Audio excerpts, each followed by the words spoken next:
ina nyong mga magnanakaw kayo, hayop. Tang ina nyo, ang lalakas ng loob nyo, gago. Well, anyway, bakit na naman nandun sa The Hague, the Netherlands, itong hayop na si Sara Duterte? Putang ina, ayaw nyo na minumura yung hayop na yun. Ninanakawan na nga tayo. Tang ina nyo, isa din ako sa nagbabayad ng tax, hayop. Kaya, okay lang, at okay talaga na bagay kay Sara na mamura, tang ina niya. Biruin nyo, itong putang inang si Sara na to, pinaprioritize pa yung pagpupunta niya sa ibang bansa kesa sa mga kailangan ng tatay niya, di ba? Yung mga legal needs ng kanyang ama na si former President Rodrigo Duterte.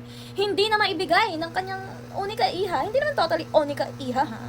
Itong anak niyang si Sara Lostay.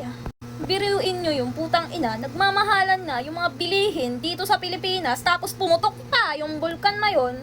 Pero itong putang inang si Sara na to, andun sa ibang bansa, nagpapakasarap. Tang ina nyo. Isa lang naman ang ibig sabihin nun, di ba? Kasi, syempre, madami na naman tayong mga tao dito, mga DD shits. Madami na naman alam mo na, kasi mga bobo yun eh.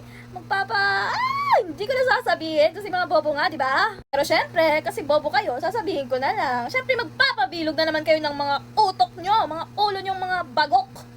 Yung putang inaharap-harapan na tayo ninanakawan ng Inday Lustay na yun. Pero kayo, panay pa rin talaga kayo bunganga. At sinisave nyo pa talaga yung dignidad ng babaitang yon, hayop na yan, oh. Ano ang ibig sabihin nun? Isa lang naman, guys. Ibig sabihin, kasi syempre, di ba, nawala na yung legal counsel ni Tatay Digong, si Nicholas Kaufman. Isa lang naman ibig sabihin nun. It's either wala nang pangbayad itong si Sara Duterte. Ay, nako talaga. Alam nyo, kung ganun lang naman yung nangyayari, syempre, alam mo na yun, baka may nilalabas na mga assets itong si Sara Duterte sa abroad, 'di ba, sa ibang bansa.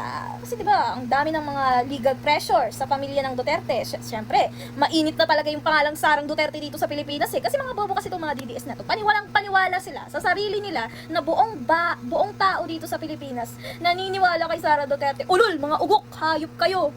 Ultimo mga OFW kabataan, isinusuka na yan si Sara Duterte. Wala pa rin kayo magawa. Tang ina yung mga DDS kayo, ha. Tang ina nyo.